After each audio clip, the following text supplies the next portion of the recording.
Good morning എല്ലാ പ്രേക്ഷകർക്കും morning വൈബ്സിലേക്ക് സ്വാഗതം. മോർണിംഗ് വൈബ്സ് ഇന്ന് ഒരു ബുധനാഴ്ച ദിവസം നിങ്ങളോടൊപ്പം ചേരുമ്പോൾ രാവിലെ ഇങ്ങനെ വാർത്തകൾ വന്നുകൊണ്ടിരിക്കുന്നു. ഈ വിമാനത്താവളങ്ങളിൽ നിന്നുള്ള യാത്രക്കാരുടെ ബുദ്ധിമുട്ടാണ് ഇന്ന് രാവിലെ ഏറ്റവും ആദ്യം റിപ്പോർട്ട് ചെയ്യുന്നത്. അതായത് എയർ ഇന്ത്യ എക്സ്പ്രസിന്റെ യാത്രക്കാരായിരുന്ന 100 കണക്കിന് ആളുകളാണ് ഈ കൊച്ചിയിലും തിരുവനന്തപുരത്തും കണ്ണൂരും അങ്ങനെ വിവിധങ്ങളായിട്ടുള്ള എയർപോർട്ടുകളിൽ രാജ്യത്താകമാനം ഒരു മിന്നൽ പണിമുടക്ക് എയർ ഇന്ത്യ ജീവനക്കാർ നടത്തി വരുന്നു എന്നുള്ളതാണ് ലഭ്യമാകുന്ന വിവരം. അപ്പോൾ അങ്ങനെ ഒരു വാർത്തയാണ് രാവിലെ വരുന്നത്. ഇന്ന് വളരെ പ്രധാനപ്പെട്ട ഒരു ദിനമാണ്.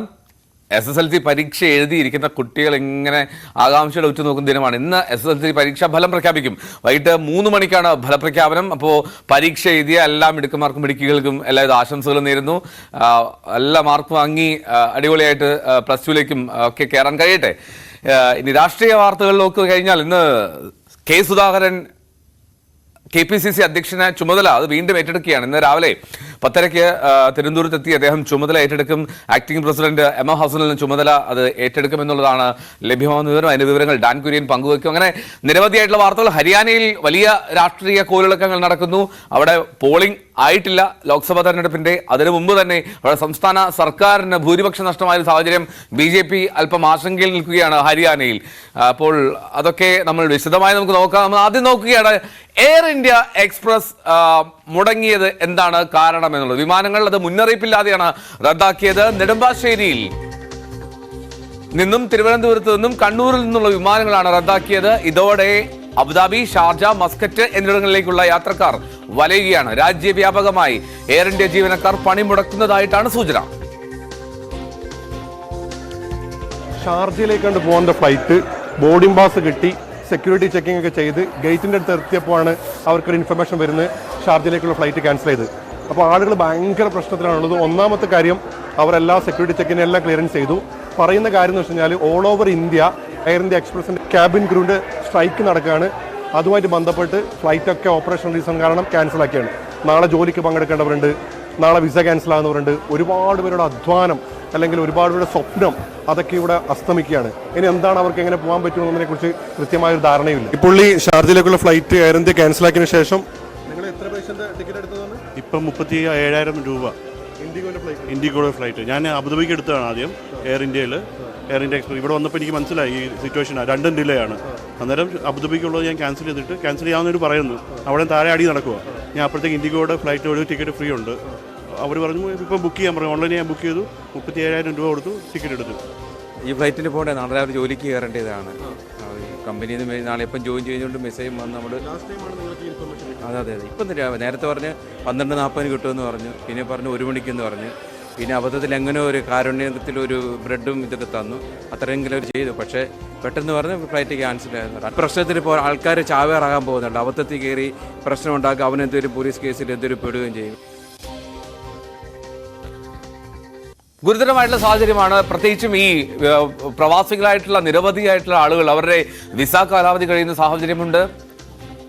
തൊഴിൽ വീണ്ടും ജോലിക്ക് ലീവ് കഴിഞ്ഞ് ഇന്ന് തന്നെ ജോലിക്ക് കയറേണ്ടവരുണ്ടാകാം. അങ്ങനെ ഒരുപാട് പേരാണ് പ്രതിസന്ധിയിലായി പോയിരിക്കുന്നത്. ഒരു മിന്നൽ പണിമുടക്ക് എന്നുള്ളതാണ്. ഈ വിമാന സർവീസൊക്കെ ഇങ്ങനെ ഇത്തരത്തിൽ മിന്നൽ പണിമുടക്ക് നടത്തുന്നത് എത്രമാത്രം യാത്രക്കാരെ വലയ്ക്കുമെന്നുള്ളത് നമുക്ക് ഊഹിക്കാമല്ലോ. അപ്പോൾ ഡാനി പോളാണ് കൊച്ചിയിൽ നിന്ന് വിവരങ്ങളുമായി ചേരുന്നത്. ഡാനി, ഇത് അതിരൂക്ഷ സാഹചര്യമാണ്. കാരണം അത് നമ്മൾ കരുതും സാധാരണക്കാർ വിമാനത്തിലെ ഒരു പണിമുടക്കല്ലേ, അതല്ലല്ലോ. അതിനപ്പുറത്തേക്ക് എത്രയോ പ്രവാസികൾ വലിയ ദുരിതത്തിലാകും ഇങ്ങനെ ഒരു വിമാനം റദ്ദാക്കിയാൽ. ഒരു വിമാനം റദ്ദാക്കിയാൽ തന്നെ വലിയ പ്രശ്നമാകുമ്പോൾ ഇത് അനേക വിമാനങ്ങൾ, അത് പല വിമാനത്താവളങ്ങളും റദ്ദാക്കുന്ന സാഹചര്യമാണ്. കൊച്ചിയിൽ എത്ര വിമാനങ്ങളാണ് റദ്ദാക്കിയിട്ടുള്ളത്?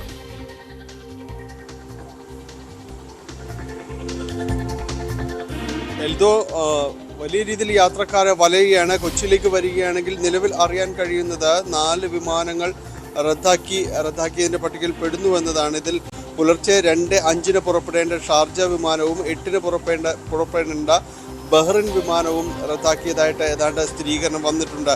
അതോടൊപ്പം 8:35 ഇനി ഒരു ദമാം വിമാനം പുറപ്പെടേണ്ടതുണ്ട്. 8:50 മസ്കറ്റ് വിമാനവും പുറപ്പെടേണ്ടതുണ്ട്. ഇത് രണ്ടും കൂടി ഈ റദ്ദാക്കിയതിൻ്റെ പട്ടികയിലേക്ക് എത്തും എന്ന് തന്നെയാണ്.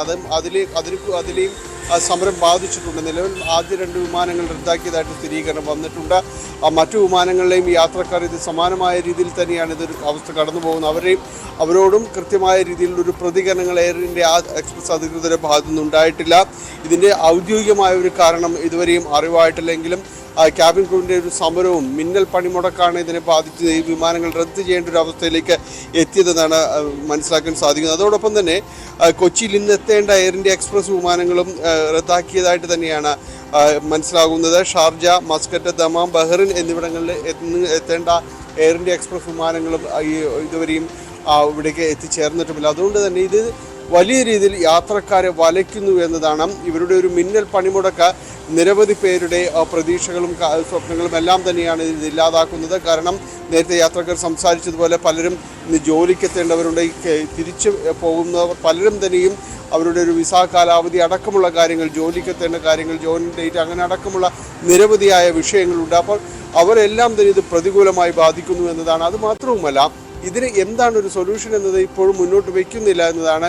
കാരണം യാത്രക്കാർക്ക് അവർക്കൊരു ബദൽ മാർഗങ്ങൾ അടക്കമുള്ള കാര്യങ്ങൾ തേടേണ്ടതുണ്ട്. പക്ഷേ ഇതുവരെയും ആ രീതിയിലേക്കുള്ള ഒരു എന്താണ് ഒരു ബദൽ മാർഗം എന്ന രീതിയിൽ ഒരു കോൺക്രീറ്റ് ആയ ഒരു സൊല്യൂഷൻ അവർക്ക് മുന്നിലേക്ക് വരുന്നില്ല എന്നതാണ്. ഒന്നും പറയുവാനായിട്ട് എയർ ഇന്ത്യ എക്സ്പ്രസ്സിൽ ജീവനക്കാരടക്കം തയ്യാറായിട്ടില്ല. സമരം തുടരുകയാണ്. അതോടൊപ്പം വലിയ ചാർജ് കൊടുത്താണ്, വൻ തുകയ്ക്കെല്ലാമാണ് ഈ സമയത്ത് അവർ ടിക്കറ്റെല്ലാം എടുത്ത് പോകാനിരിക്കുന്നു. അപ്പോൾ ഇത്തരം കാര്യങ്ങൾ, ഇത് റീഫണ്ട് ചെയ്യുന്ന അടക്കമുള്ള കാര്യങ്ങൾ, റീഫണ്ട് അതൊരു താൽക്കാലിക ഒരു പരിഹാരം മാത്രമേ ആവുന്നുള്ളൂ. പക്ഷേ അവർക്ക് എത്രയും പെട്ടെന്ന് അവിടെ നിന്ന് എത്തേണ്ടതാണ്. ഈ സമയം വളരെ വിലപ്പെട്ടതാണ്. അവർക്ക് പലർക്കും അവസാന ദിവസങ്ങൾ ഈ വിസ അടക്കമുള്ള കാര്യങ്ങളിൽ, സാങ്കേതിക കാര്യങ്ങളിൽ കുടുങ്ങിപ്പോകുന്ന പലരും തന്നെയുണ്ട്. അപ്പോൾ ഇവരുടെ എല്ലാം കാര്യങ്ങളിൽ ക്രിയാത്മകമായ ഒരു നിർദ്ദേശം, ബദൽ നിർദ്ദേശം എന്താണ് എന്നത് സംബന്ധിച്ച ഇതുവരെയും ഒരു നടപടികളിലേക്കും എയർ ഇന്ത്യ എക്സ്പ്രസിൻ്റെ ഭാഗത്തു നിന്ന് ഒരു വിശദീകരണം പോലും ഉണ്ടാകുന്നില്ല എന്നതാണ്.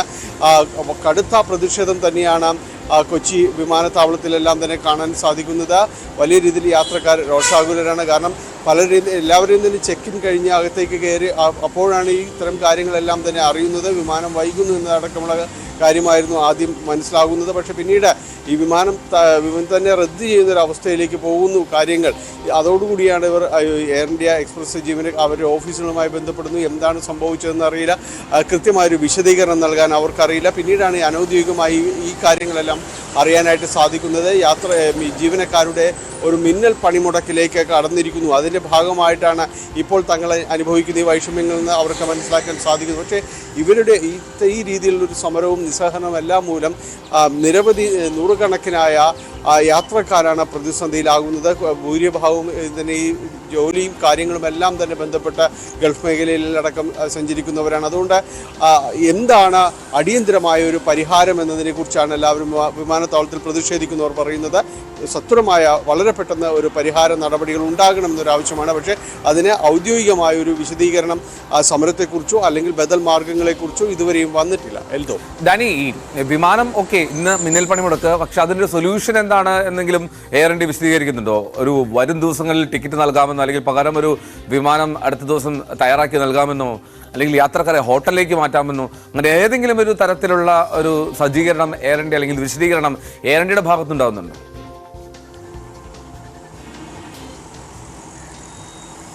എൽദോ, ഇതിൽ കൊച്ചിയിൽ ഇതുമായി ബന്ധപ്പെട്ടുകൊണ്ട് ഇതുവരെയും ഒരു വിശദീകരണം യാത്രക്കാർക്ക് നൽകിയിട്ടില്ല എന്നാണ് ഏറ്റവും ഒടുവിൽ അറിയാൻ കഴിയുന്നത്. കാരണം യാത്രക്കാർ പ്രതിസന്ധിയിലാണ്, അവർക്ക് പോകേണ്ടതുണ്ട്. അത്തരം കാര്യങ്ങൾ ഉന്നയിച്ചുകൊണ്ട് അവർ വിമാനത്താവളത്തിനുള്ളിൽ തന്നെ പ്രതിഷേധിക്കുകയാണ്. അവർക്ക് അടിയന്തരമായ നടപടികൾ വേണം എന്നത് പറയുന്നു. ഈ എയർ ഇന്ത്യ എക്സ്പ്രസിൽ ഉന്നത ഉദ്യോഗസ്ഥരടക്കം ഇതിനകം തന്നെ ബന്ധപ്പെട്ട് ചില ക്രമീകരണങ്ങളും നടത്തുന്നതിനെക്കുറിച്ചുള്ള ചർച്ചകളിലേക്ക് കടന്നിട്ടുണ്ട്. കാരണം മറ്റ് വിമാനങ്ങളിലേക്കൂടെ അവരെ അവിടേക്ക് എത്തിക്കുക എന്നത് അത്ര എളുപ്പത്തിൽ സാധിക്കുന്ന ഒരു കാര്യവുമല്ല. കാരണം എല്ലാവരും തന്നെയും കൃത്യമായ രീതിയിൽ തന്നെ യാത്രക്കാരെല്ലാം ബുക്ക് ചെയ്തവരെല്ലാവരും തന്നെയാണ്.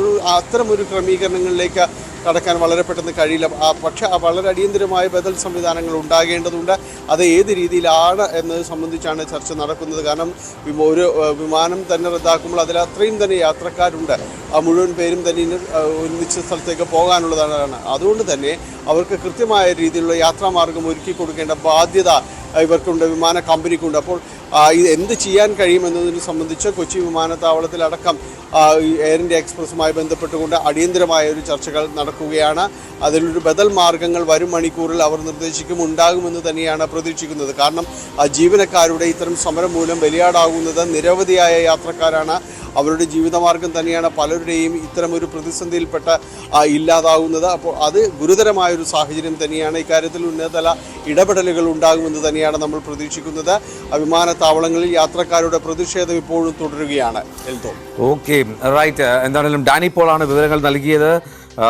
മുഹമ്മദ് അലി പറയാണ്, ഇതിപ്പോൾ ഇന്നും ഇന്നലെയും തുടങ്ങിയതാണോ? വേറെ എത്രയോ വിമാന കമ്പനികളുണ്ട്, അതിൽ പോയാൽ പോരെ യാത്രക്കാർ? എയർ ഇന്ത്യക്കുള്ള വിമർശനമാണ്. നാളെ ജോലിക്ക് കയറേണ്ട ആൾക്കാർക്ക് ഈ വിമാനത്തിൽ പോയാൽ അവിടെ എത്തുകയില്ല. ഇതിനൊക്കെ യാത്ര ചെയ്യുമ്പോൾ ചുരുങ്ങിയത് റീ എൻട്രി 1 മാസം ബാക്കി വേണം. അതായത് എയർ ഇന്ത്യക്കുള്ള വിമർശനമാണ്. എന്താണെങ്കിലും മുഹമ്മദ് അലി പറയുന്നത് ഫേസ്ബുക്കിൽ കമൻ്റാണ് മുഹമ്മദ് അലിയുടേത്. എന്താണെങ്കിലും യാത്രക്കാർ ഒരുപാട് ദുരിതത്തിലാവുന്നു. വലിയ പ്രതിഷേധമുണ്ട് വിമാനത്താവളങ്ങളിൽ. അത് കൊച്ചിയിൽ മാത്രമല്ല, നെടുമ്പാശ്ശേരിയിൽ മാത്രമല്ല, അത് തിരുവനന്തപുരത്തുണ്ടായി, കണ്ണൂരിലുണ്ടായി. അങ്ങനെ രാജ്യത്ത് പല വിമാനത്താവളങ്ങളും ഇത്തരത്തിലുണ്ട്. പക്ഷെ എന്താണ് യഥാർത്ഥ കാരണം എന്നുള്ളത് ഈ മിന്നൽ പണിമുടക്കാണെന്നുള്ള സൂചന, അതിൻ്റെ കാരണവും വ്യക്തമാവുന്നില്ല. ഒരു പകരം സജ്ജീകരണം എയർ ഇന്ത്യ നൽകിയിട്ടില്ല. അത് ഉടൻ തന്നെ യാത്രക്കാർക്ക് ആശ്വാസകരമായിട്ടുള്ളൊരു പ്രഖ്യാപനം ഉണ്ടാകുമെന്ന് പ്രതീക്ഷിക്കാം.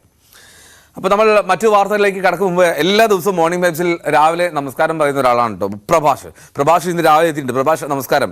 ന്യൂസ് 18 ഒന്ന് മഴ പെയ്ത് കിട്ടാൻ പ്രാർത്ഥിക്കുന്നു എന്നാണ് പ്രഭാഷ് നമസ്കാരത്തോടൊപ്പം പറയുക. അപ്പോൾ മഴ കിട്ടട്ടെ, പ്രഭാഷിന് എല്ലാവിധ ആശംസയും നേരുന്നു. നമ്മൾ നേരെ പോകാൻ ഹരിയാനയിലേക്ക്. ഹരിയാനയിൽ രാഷ്ട്രീയ പ്രതിസന്ധി തുടരുകയാണ്. 3 സ്വതന്ത്ര MLA-മാർ പിന്തുണ പിൻവലിച്ചതോടെയാണ് BJP സർക്കാരിന് ഭൂരിപക്ഷം നഷ്ടമായത്. സംസ്ഥാനത്ത് രാഷ്ട്രപതി ഭരണം ഏർപ്പെടുത്തണം എന്ന ആവശ്യമാണ് കോൺഗ്രസ് ഉന്നയിക്കുന്നത്. ER രാകേഷ് ഇരുന്നു വിവരങ്ങളുമായി. രാകേഷ്, ഈ 90-അംഗ സഭയിൽ 3 സ്വതന്ത്രന്മാരുടെ പിന്തുണ നഷ്ടമാകുന്നു. അത് ഏറ്റവും പ്രധാനം ഇപ്പോഴത്തെ ഒരു രാഷ്ട്രീയ സാഹചര്യം. ലോക്സഭാ തെരഞ്ഞെടുപ്പിന്റെ പോളിംഗ് ഹരിയാനയിൽ എത്തിയിട്ടില്ല. അപ്പോൾ ആ സമയത്ത് BJP സർക്കാരിനെ വലിയ തോതിൽ പ്രതിസന്ധിയിലാക്കുകയില്ലേ ഇത്തരത്തിലുള്ള സംഭവങ്ങൾ?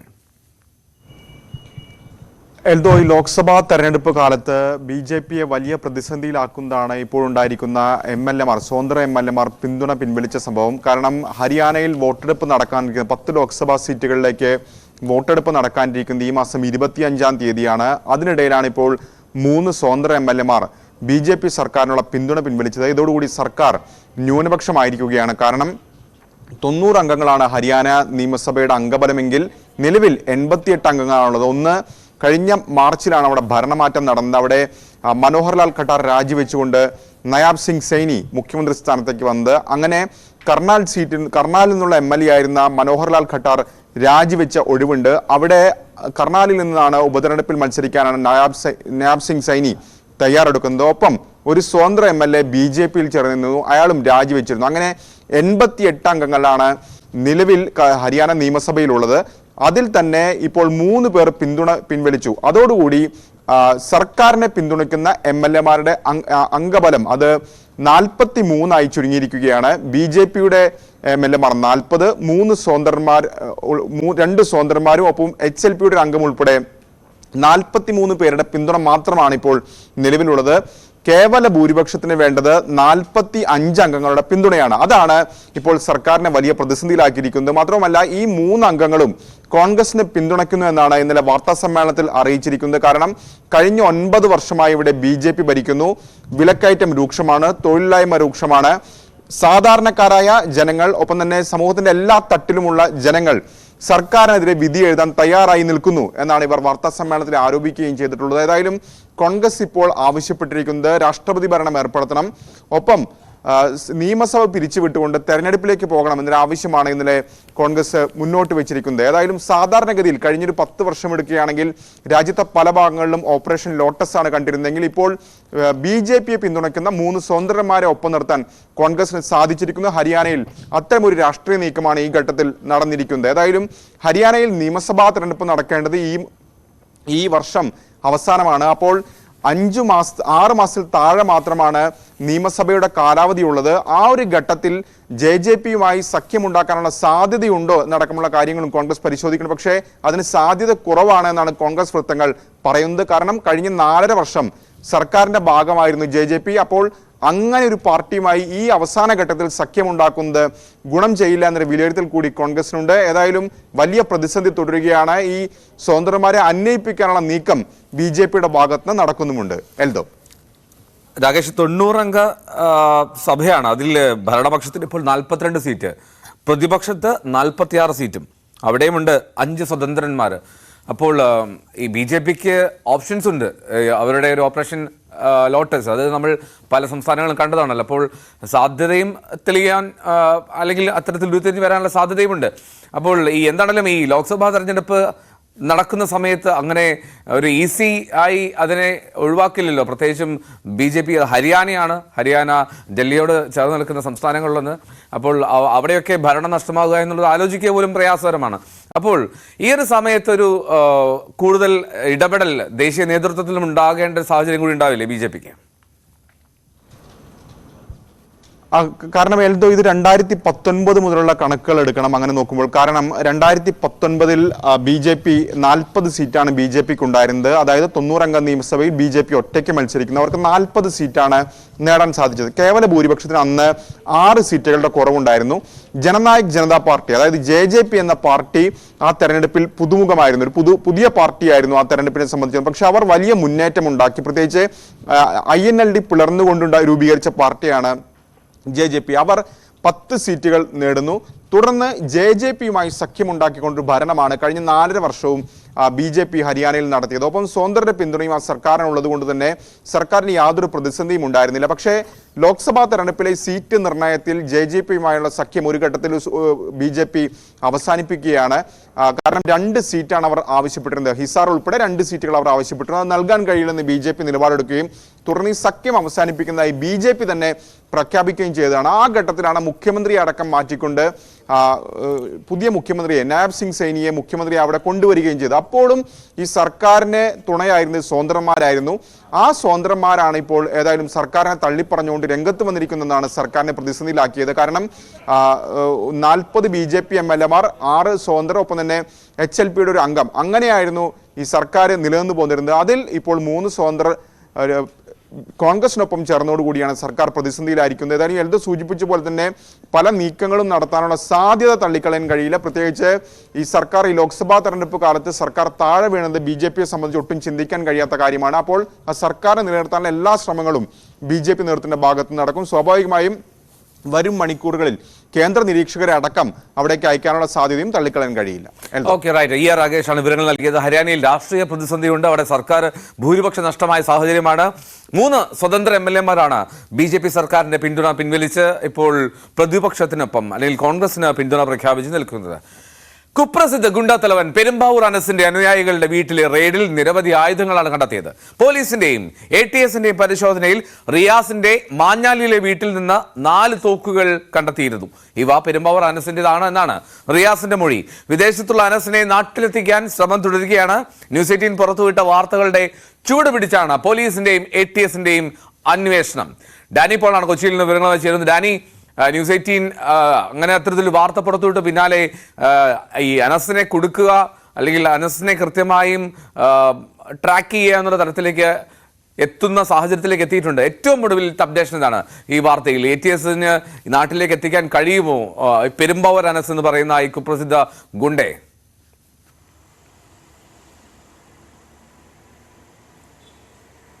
എൽദോ, അതിനുവേണ്ടിയുള്ള ശ്രമങ്ങൾ പോലീസ് തുടരുകയാണ്. കാരണം വലിയ രീതിയിലൊരു പരിശോധനകൾ നടക്കുന്നുണ്ട്. സംസ്ഥാനത്തെമ്പാടുമുള്ള ഇയാളുടെ ഒരു ഗുണ്ടാ സംഘത്തെക്കുറിച്ചുള്ള കൃത്യമായ വിവരങ്ങൾ പോലീസിന് ലഭിച്ചിട്ടുണ്ട്. ATSന്റെ കൂടി നേതൃത്വത്തിലാണ് ഈ ഒരു ഓപ്പറേഷൻ ഇപ്പോൾ പോലീസ് നടത്തിക്കൊണ്ടിരിക്കുന്നത്. വലിയ രീതിയിലൊരു തെരച്ചിൽ എല്ലായിടങ്ങളിലും നടത്തുന്നുണ്ട്. ഇയാളുടെ പ്രധാനപ്പെട്ട അനുയായികളുടെ വീട്ടിലെല്ലാം തന്നെ പോലീസ് പരിശോധന നടത്തി റിയാസ് അടക്കമുള്ളവരെ കസ്റ്റഡിയിലെടുക്കുകയും ഇവരിൽ നിന്ന് ആയുധങ്ങളടക്കം പിടിച്ചെടുക്കുകയും ചെയ്തിട്ടുണ്ട്. അപ്പോൾ ഈ ആയുധങ്ങളെല്ലാം തന്നെ ഇയാളുടേതാണ്, അനസിൻ്റേതാണ് എന്നതടക്കമുള്ള മൊഴികളെല്ലാം പോലീസിന് ലഭിച്ചിട്ടുമുണ്ട്. അപ്പോൾ കൃത്യമായ രീതിയിലുള്ളൊരു ഓപ്പറേഷനാണ് ഇപ്പോൾ മുന്നോട്ട് കൊണ്ടുപോകുന്നത്. ഇയാളുടെ ഏറ്റവും അടുത്ത വിശ്വസ്തരെല്ലാം തന്നെ പോലീസ് ഇതിനകം തന്നെ ട്രേസ് ചെയ്ത് കഴിഞ്ഞു. ചിലരെ തന്നെ പോലീസ് കസ്റ്റഡിയിലെടുക്കുകയും ചെയ്തിട്ടുണ്ട്. അപ്പോൾ കൂടുതൽ തെളിവുകൾ ഇയാൾക്കെതിരെ പോലീസിന് ലഭിച്ചു കഴിഞ്ഞിട്ടുണ്ട്. അപ്പോൾ ഈ ഒരു സാഹചര്യത്തിൽ നിന്നുകൊണ്ട് ഒരു കുറ്റവാളിയെ ഇവിടേക്ക് എത്തിക്കുവാനുള്ളൊരു ശ്രമങ്ങൾ പോലീസ് തുടരുകയാണ്. ഇയാളുടെ ഒരു താവളങ്ങളെക്കുറിച്ച് വ്യക്തമായ വിവരങ്ങൾ വളരെ നേരത്തെ തന്നെയും പോലീസ് ശേഖരിച്ചിട്ടുണ്ട്. കൃത്യമായി ന്യൂസ് 18 പുറത്തുവിട്ട വാർത്തയെ തുടർന്നാണ് പോലീസും ATSും ഇപ്പോൾ ഈ നടപടികൾ ഊർജിതമാക്കിയിരിക്കുന്നത്. ഇയാളുടെ സംഘത്തെക്കുറിച്ചുള്ള ഒരു വ്യക്തമായൊരു ധാരണ ഇപ്പോൾ പോലീസിൻ്റെ കൈവശമുണ്ട്. അതിനനുസരിച്ചുകൊണ്ടാണ് കഴിഞ്ഞ ദിവസങ്ങളിൽ പെരുമ്പാവൂർ ഉൾപ്പെടെയുള്ളൊരു ഇയാളുടെ ഒരു പ്രധാനപ്പെട്ട ഇടങ്ങളിലെല്ലാം പോലീസിൻ്റെ പരിശോധന നടന്നത്. വയനാട്ടിലുൾപ്പെടെ ബോംബ് ഡിറ്റക്ഷൻ സ്ക്വാഡിനെ ഉപയോഗിച്ചടക്കം ഇയാളുടെ ചില തോക്കുകൾ കുഴിച്ചിട്ടിട്ടുണ്ട് എന്ന വിവരം ലഭിച്ചതിനെ തുടർന്ന് ആ മേഖലകളിൽ റിസോർട്ടിൻ്റെ ഒരിടത്തിലെല്ലാം തന്നെ പരിശോധനകൾ നടന്നിരുന്നു. അങ്ങനെ കൃത്യമായ രീതിയിലുള്ള വിവരങ്ങളുടെ അടിസ്ഥാനത്തിലുള്ളൊരു പരിശോധനകളാണ് ഇപ്പോൾ പുരോഗമിക്കുന്നത്.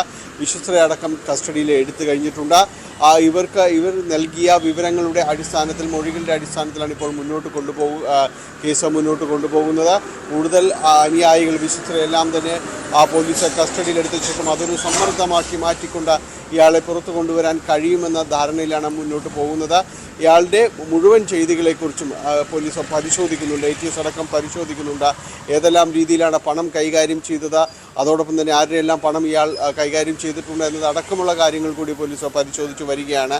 അതോടൊപ്പം ഈ കൊട്ടേഷൻ മേഖലകൾ തന്നെയായിരുന്നു ഈ രീതിയിലേക്ക് ഇയാൾ കൊണ്ടുവന്നിരുന്നത്. അപ്പോൾ ആരുടെ ചട്ടുകമായി പ്രവർത്തിച്ചു എന്നതടക്കമുള്ള കാര്യങ്ങളെല്ലാം ഇപ്പോൾ മൊഴിയെടുക്കുന്നവരിൽ നിന്നെല്ലാം തന്നെ വിശദാംശങ്ങൾ ശേഖരിക്കുന്നുണ്ട്. അങ്ങനെ വിപുലമായ രീതിയിലുള്ളൊരു അന്വേഷണത്തിലേക്ക് പോലീസും ATSും എല്ലാം തന്നെ കടന്നിരിക്കുന്നു. വരും ദിവസങ്ങളിൽ അതിൻ്റെ ഒരു പ്രതികരണങ്ങൾ ഉണ്ടാകുമെന്നാണ് പ്രതീക്ഷിക്കുന്നത്. കാരണം ഇയാളെ കരുതുന്നത് ഗൾഫ് മേഖലയിലുണ്ട് എന്ന് തന്നെയാണ്. അപ്പോൾ അവിടെ നിന്ന് കേരളത്തിലേക്ക് എത്തിക്കുവാനായിട്ട് സാധിക്കും. അതിന് കഴിയുന്ന രീതിയിലേക്ക് തെളിവുകൾ ബലപ്പെടുത്തിക്കൊണ്ട് നിയമപരമായി മുന്നോട്ട് പോകാൻ തന്നെയാണ് തീരുമാനിച്ചിരിക്കുന്നത്. എൽദോ.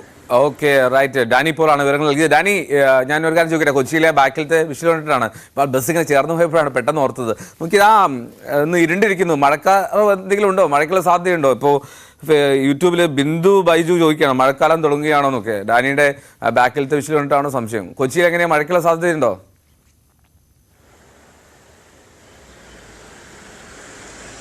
വലിയ സാധ്യതയൊന്നുമില്ല. നമ്മളെല്ലാ ദിവസവും പ്രതീക്ഷിക്കുന്നുണ്ട് മഴ പെയ്തേക്കുമെന്നുള്ളൊരു പ്രതീക്ഷയാണ്. പലയിടത്തും എല്ലാവരും വെച്ച് പുലർത്തുന്നത് പോലെ മഴ പെയ്തേക്കുമെന്നുള്ളൊരു പ്രതീക്ഷയാണ്. എൽദോ പറയുമ്പോൾ ഞാനും ആകാശത്തേക്ക് നോക്കുകയാണ് ഏതെങ്കിലും രീതിയിലുള്ളൊരു സാധ്യതകളുണ്ടോ എന്നുള്ളത്. എല്ലാവരും ഇതുപോലെ തന്നെയാണ്. ഒന്ന് മാനം കറുക്കുമ്പോൾ എന്തെങ്കിലും മഴത്തുള്ളികൾ വീണേക്കാമെന്ന പ്രതീക്ഷയോടെ പോകുന്നു. പക്ഷേ അത് വലിയ കാര്യമൊന്നുമില്ല എന്ന രീതിയിൽ തന്നെ കടന്നു പോവുകയും ചെയ്യുന്നു. മഴ പെയ്തേക്കാം, അതൊരു പ്രതീക്ഷയാണ്. അതെ അതെ, ഇതെല്ലാം പ്രതീക്ഷ. ഇപ്പോൾ ബിന്ദു ബൈജുവിന് ഉത്തരം കിട്ടിയെന്ന് തോന്നുന്നു. ഒരു പ്രതീക്ഷയാണ്, മഴ പെയ്തേക്കും കേട്ടോ. അപ്പോൾ എന്നാൽ ഡാനി പോളാണ് വിവരങ്ങൾ നൽകിയത് കൊച്ചിയിൽ നിന്ന്. ഇനി മറ്റൊരു വാർത്തയിലേക്ക് പോയാൽ, വ്യാജ റിക്രൂട്ട്മെന്റ് ഏജൻസിയുടെ ചതിയിൽ കുടുങ്ങി റഷ്യയിലെ യുദ്ധമുഖത്ത് ഒട്ടേറെ മലയാളികളാണ് അകപ്പെട്ടത്. തട്ടിപ്പിന് ഇരയായ ഡേവിഡ് മുത്തപ്പൻ, പ്രിൻസ് സെബാസ്റ്റ്യൻ എന്നിവർ കഴിഞ്ഞ മാസം തിരിച്ചെത്തിയിരുന്നു. ഇവരോടൊപ്പം പോയ ടിനു, വിനീത് എന്നിവർ ഇപ്പോഴും തിരികെ എത്തിയിട്ടില്ല. റഷ്യയിലേക്കുള്ള മനുഷ്യക്കടത്തിൽ 2 പേർ CBI സംഘത്തിന്റെ പിടിയിലായി.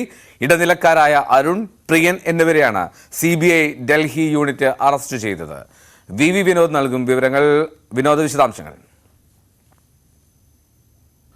റഷ്യയിൽ സെക്യൂരിറ്റി ജോലിക്കെന്ന പേരിൽ മലയാളികളെ കൊണ്ടുപോവുകയും റഷ്യ ഉക്രൈൻ യുദ്ധമുഖത്ത് ഇവരെ നിയോഗിക്കുകയും ചെയ്തു. റഷ്യൻ സൈന്യത്തെ സഹായിക്കുന്നതിന് വേണ്ടിയാണ് പിന്നീട് മലയാളികളെ ഉപയോഗിച്ചത്. ഇതിൽ 2 പേരെ പിന്നീട് കേന്ദ്ര സർക്കാർ ഇടപെട്ട് തിരികെ കൊണ്ടുവന്നിരുന്നു. ഇപ്പോഴും 2 പേർ ഇന്ത്യയിലേക്ക് തിരികെ എത്തിയിട്ടില്ല. ഈ സംഭവവുമായി ബന്ധപ്പെട്ട് തിരുവനന്തപുരം കഠിനംകുളം സ്വദേശികളായ അരുൺ, പ്രിയൻ എന്നിവരെയാണ് അറസ്റ്റ് ചെയ്തത്. ദില്ലി CBI യൂണിറ്റാണ് ഇവരെ പിടികൂടിയത്. പണം വാങ്ങി തൊഴിൽ നൽകാമെന്ന വ്യാജേന കൊണ്ടുപോവുകയായിരുന്നു. പിന്നീടാണ് ഇവരെ യുദ്ധത്തിന് നിയോഗിച്ചത്. അവിടെ കുറച്ച് ദിവസം പരിശീലനം നൽകുകയും പിന്നീട് യുദ്ധമുഖത്ത് നിയോഗിക്കുകയുമായിരുന്നു. തുടർന്ന് ഈ മലയാളികൾക്ക് അവിടെ പരിക്ക് പറ്റുന്ന സംഭവമുണ്ടായി. റഷ്യയിലെ ആശുപത്രിയിൽ ചികിത്സയ്ക്ക് ശേഷമാണ് 2 പേരെ നയതന്ത്ര ഇടപെടലിലൂടെ ഇന്ത്യയിലേക്ക് മടക്കിക്കൊണ്ടുവന്നത്. ഈ സംഭവവുമായി ബന്ധപ്പെട്ട് മലയാളികളെ അവിടെ കൊണ്ടുപോയതിൽ കൂടുതൽ പേരുണ്ട്. ഇവരുടെ അറസ്റ്റ് കൂടി നടക്കേണ്ടതുണ്ട്. ഇവർക്കായുള്ള തിരച്ചിൽ CBI നടത്തുകയാണ്. ഓക്കെ, VV വിനോദാണ് വിവരങ്ങൾ നൽകിയത് തിരുവനന്തപുരത്ത് നിന്ന്. KPCC അധ്യക്ഷനായ K സുധാകരൻ ഇന്ന് ചുമതല ഏറ്റെടുക്കും. രാവിലെ 10:30 KPCC ആസ്ഥാനമായിട്ടുള്ള ഇന്ദിരാഭവനിൽ acting president MM Hassan K സുധാകരന് ചുമതല കൈമാറും. അധ്യക്ഷ പദവി കൈമാറാൻ വൈകിയതിൽ സുധാകരൻ കേന്ദ്ര നേതൃത്വത്തെ അതൃപ്തി അറിയിച്ചതിന് പിന്നാലെയാണ് ഹൈക്കമാൻഡിന്റെ അനുനയ നീക്കമുണ്ടായത്.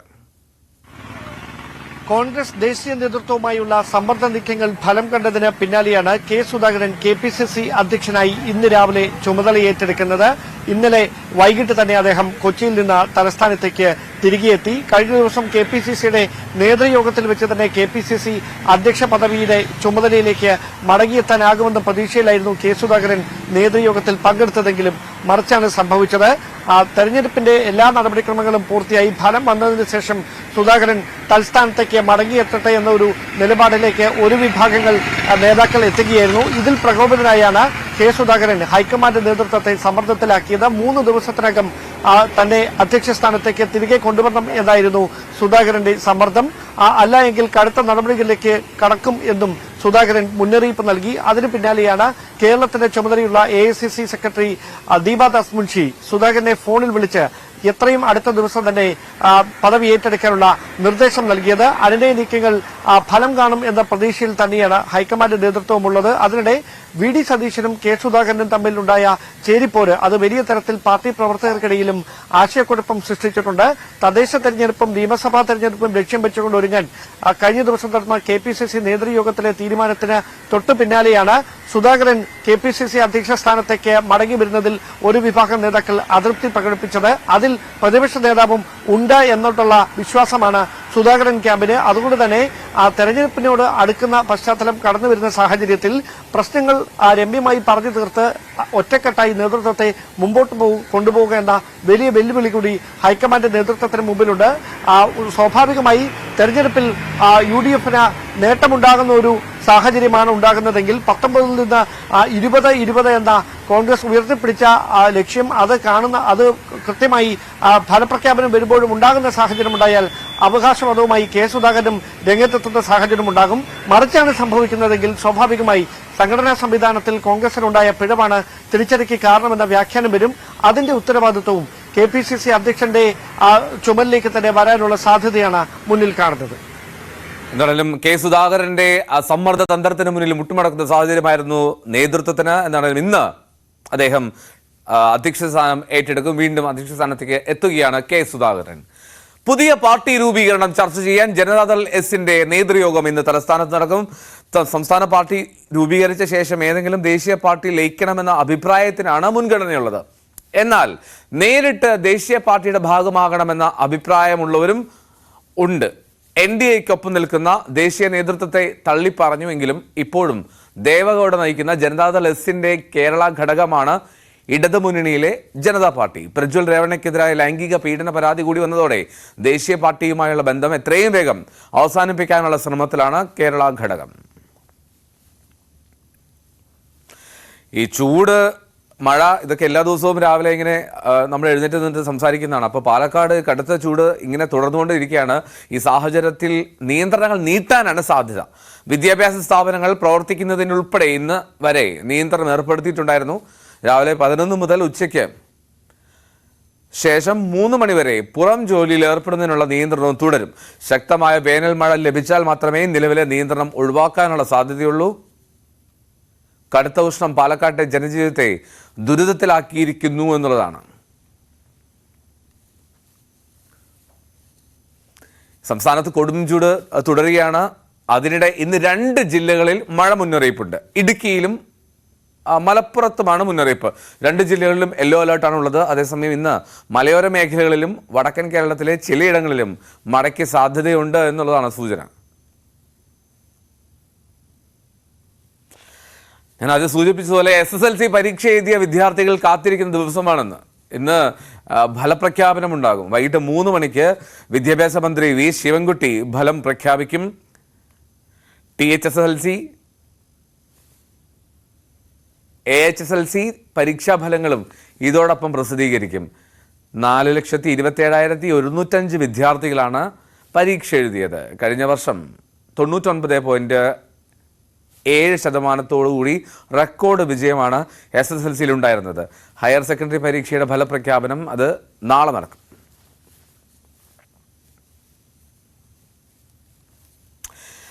ദിവസങ്ങളായി ഡ്രൈവിംഗ് ടെസ്റ്റ് അത് മുടങ്ങുകയാണ്. വലിയ പ്രതിഷേധങ്ങൾ തുടർന്നുകൊണ്ടേയിരിക്കുന്നു. ഡ്രൈവിംഗ് ടെസ്റ്റ് പരിഷ്കരണത്തിൽ പ്രതിഷേധം അത് ഇന്നും തുടരുമെന്നുള്ളതാണ് വിവരം. ഡ്രൈവിംഗ് ടെസ്റ്റുകൾ തുടർച്ചയായി മുടങ്ങുന്നത് ഈ അപേക്ഷകരിൽ ആശങ്ക സൃഷ്ടിക്കുന്നുണ്ട്.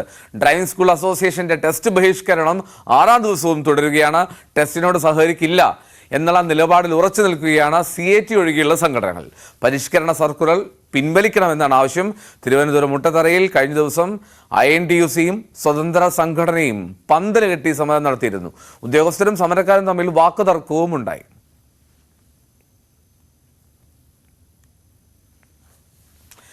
ഇനി പാലക്കാട്ടെ അവിടുത്തെ ഒരു കാഴ്ചയിലേക്ക് പോയാൽ പാലക്കാട് കൊട്ടേക്കാട് കഴിഞ്ഞ മാസം ആന ചരിഞ്ഞത് ട്രെയിൻ ഇടിച്ച് അല്ല എന്ന വനം വകുപ്പിന്റെ വാദം പൊളിയുകയാണ്. ഏപ്രിൽ മാസത്തിൽ റെയിൽപാളത്തിന് സമീപം പരിക്കേറ്റ നിലയിൽ കണ്ടെത്തിയ കാട്ടാന ചരിഞ്ഞത് ട്രെയിൻ ഇടിച്ച് ആണെന്നാണ് വിവരാവകാശ രേഖകൾ പറയുന്നത്. 2018 മുതൽ ഇതുവരെ 8 ആനകളാണ് പാലക്കാട് കോയമ്പത്തൂർ റൂട്ടിൽ ട്രെയിൻ ഇടിച്ച് ചരിഞ്ഞതെന്നും വിവരാവകാശ രേഖകൾ പറയുന്നു.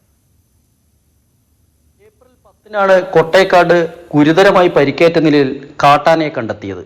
ഗുഡ്സ് ട്രെയിൻ വരുന്നതിനിടെ പാളത്തിന് പുറത്തു കിടന്ന കാട്ടാന മറിഞ്ഞു വീണ് പരിക്കേറ്റതാണെന്നായിരുന്നു വനം വകുപ്പിന്റെ വിശദീകരണം. പിൻകാലുകൾക്കും ആന്തരിക അവയവങ്ങൾക്കും പരിക്കേറ്റ ആന 3 ദിവസത്തിന് ശേഷം ചരിഞ്ഞു. എന്നാൽ പാലക്കാട് DF ഓഫീസിൽ നിന്ന് വിവരാവകാശ നിയമപ്രകാരം ലഭിച്ച രേഖയിലാണ് ട്രെയിൻ ഇടിച്ചാണ് കാട്ടാന ചരിഞ്ഞതെന്ന് പറയുന്നത്. വനപാലകർ ജനങ്ങളെ തെറ്റിദ്ധരിപ്പിച്ചതിൽ ദുരൂഹതയുണ്ടെന്നാണ് ആരോപണം. വാളയാർ റെയിൽവേ ട്രാക്കിൽ 2018 മുതൽ 15/4/2024 വരെ 7 ആനകൾ ട്രെയിൻ ഇടിച്ച് ചെരിഞ്ഞു എന്നാണ് വിവരാവകാശ പ്രകാരം വനം വകുപ്പ് നൽകിയ മറുപടി. എന്നാൽ കഴിഞ്ഞ മാസം ചെരിഞ്ഞ ആന ട്രെയിൻ ഇടിച്ചതല്ല എന്നും ആ ആന ട്രെയിനിൻ്റെ ശബ്ദം കേട്ട് ഓടി വീണിട്ടാണ് അതിന് പരിക്കു പറ്റി അതിനുശേഷമാണ് ചെരിഞ്ഞ് എന്നും ആണ് പറയുന്നത്. എന്നാൽ വിവരാവകാശം ലഭിച്ച പ്രകാരം 7 ആനകൾ ചെരിഞ്ഞതായിട്ട് കാണിച്ചിട്ടുമുണ്ട്. അപ്പോൾ ഇത് തെറ്റിദ്ധാരണ പരത്തുന്ന ഒരു വാദമായിരുന്നു കഴിഞ്ഞ മാസം വനംവകുപ്പ് ഇറക്കിയത്. 2018 മുതൽ ഇതുവരെ 8 ആനകളാണ് പാലക്കാട് കോയമ്പത്തൂർ റൂട്ടിൽ ട്രെയിൻ ഇടിച്ച് ചരിഞ്ഞതെന്നാണ് രേഖകൾ പറയുന്നത്. 4 കൊമ്പനും 4 പിടിയാനകളുമാണ് ചരിഞ്ഞത്. കഴിഞ്ഞ ദിവസം അർദ്ധരാത്രിയിൽ 36 വയസ്സ് പ്രായം കണക്കാക്കുന്ന പിടിയാന ട്രെയിൻ ഇടിച്ച് ചരിഞ്ഞിരുന്നു. ട്രെയിൻ ഇടിച്ച് ആനകൾ ചരിഞ്ഞതുമായി ബന്ധപ്പെട്ട് 8 ലോക്കോ പൈലറ്റുമാരെ പ്രതിയാക്കി ഇതുവരെ വനം വകുപ്പ് കേസെടുത്തിട്ടുണ്ട്. പാലക്കാട് കോയമ്പത്തൂർ റൂട്ടിൽ പ്രൊജക്ട് എലിഫന്റ് സോണിലാണ് അപകടങ്ങൾ. ആനത്താരകളിലാണ് ഇവിടെ റെയിൽപാളങ്ങളുള്ളത്. S Vinesh Kumar, News 18, Palakkad. ഗേറ്റിന് മുന്നിൽ CPM സ്ഥാപിച്ച കൊടിമരം നീക്കം ചെയ്യണമെന്നാവശ്യപ്പെട്ട് മാസങ്ങളായി ഓഫീസുകൾ മാറി മാറി കയറിയിറങ്ങിയവരാണ് ചേർത്തല മരുത്തൂർ വെട്ടം സ്വദേശി അഞ്ജലിയും കുടുംബവും. പരാതി പോലീസ് സ്റ്റേഷനിലെത്തിയിട്ടും ഒരു പരിഹാരവും ഉണ്ടായില്ല. 7 മാസമായി സാധനങ്ങൾ ഇറക്കാൻ കഴിയാതെ വീടിന്റെ നിർമ്മാണം കൂടി മുടങ്ങിയതോടെ അഞ്ജലിയും മറ്റ് ബന്ധുക്കളായ സ്ത്രീകളും ചേർന്ന് ആ കൊടിമരം സ്വയം അങ്ങ് പിഴുതെടുത്ത് മാറ്റി സ്ഥാപിച്ചു.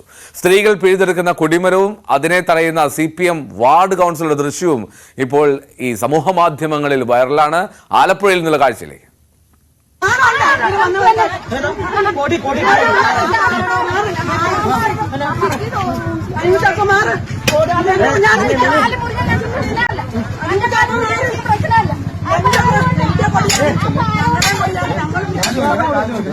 മര്യാദയുടെ പേരിൽ പറഞ്ഞു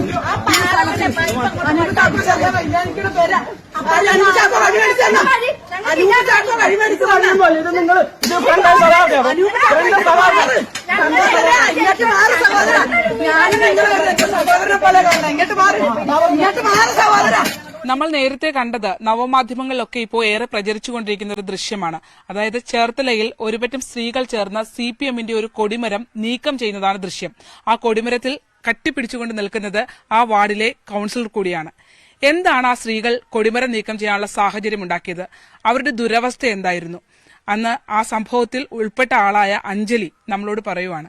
അഞ്ജലി, ഈ കുറച്ച് നാളുകളായി നടക്കുന്നൊരു പ്രശ്നമാണല്ലേ, നിങ്ങളുടെ വീടിന്റെ പുരയിടത്തിന്റെ മുൻഭാഗത്ത് വഴിയോട് ചേർന്ന് ഒരു കൊടിമരം അല്ലെ, എന്തായിരുന്നു ആ സാഹചര്യം? അവരവിടെ കൊണ്ടുവന്ന് കൊടിമരം സ്ഥാപിച്ചതാണ്. രക്തസാക്ഷി വാരാചരണത്തോടനുബന്ധിച്ചാണ് അവര് കൊടിമരം ഇടുന്നത്. പുന്നപ്ര വയലാറിന്റെ. അതെ അതെ. അത് കഴിഞ്ഞ് നമ്മൾ അതിനെപ്പറ്റി ഒന്നും പറഞ്ഞില്ല. നമ്മളുടേതായ വീട് പണിയുടെ ആവശ്യം വന്നപ്പോഴത്തേക്ക് അത് സൈഡിലോട്ട് മാറ്റിത്തരണമെന്ന് ആവശ്യപ്പെട്ടിരുന്നു.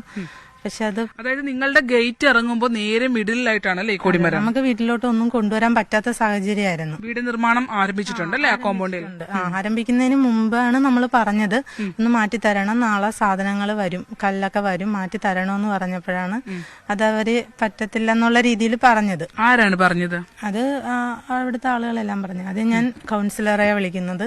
കൗൺസിലർ പറഞ്ഞു ഞാനല്ല ഇതിൽ ഇടപെട്ടിരിക്കുന്നത്, ഞാൻ അറിഞ്ഞുകൊണ്ടല്ല. അവിടുത്തെ ബ്രാഞ്ച് സെക്രട്ടറി അദ്ദേഹത്തിനെ വിളിക്കാൻ പറഞ്ഞു. പുള്ളിയെ വിളിച്ച്. ഈ കൗൺസിലറുടെ പേരെന്താണ്? CPM കൗൺസിലറാണ് അല്ലേ അദ്ദേഹം? അതെ, അദ്ദേഹത്തിന്റെ പേര് അനൂപ് ചാക്കോ എന്ന. ഏത് വാർഡാണ് നിങ്ങളുടെ? ഞങ്ങളുടെ 15-ാം വാർഡ്. അതെ, ചേർത്തല മുനിസിപ്പാലിറ്റിയിലെ 15-ാം വാർഡ് അനൂപ് ചാക്കോയാണ് നമ്മൾ ആ ദൃശ്യങ്ങൾ സ്ത്രീകൾക്കൊപ്പം ആ കൊടിമരത്തിൽ പിടിച്ചു നിൽക്കുന്ന ആളായി കാണുന്നത്. അതിനുശേഷം ഈ കൊടിമരം മാറ്റാൻ പറഞ്ഞതിന് ശേഷം നിങ്ങൾ വിവിധ പാർട്ടി ഘടകങ്ങളെ സമീപിച്ചു അല്ലെ പരാതിയുമായി? അതെ, ഞങ്ങൾ CPM-കാരെ തന്നെ ആദ്യം സമീപിച്ചത്. LC സെക്രട്ടറിനെ പോയി കണ്ടു, ഏരിയയിൽ പോയി കണ്ടു, നാസർ സാറിനെ പോയി കണ്ടു.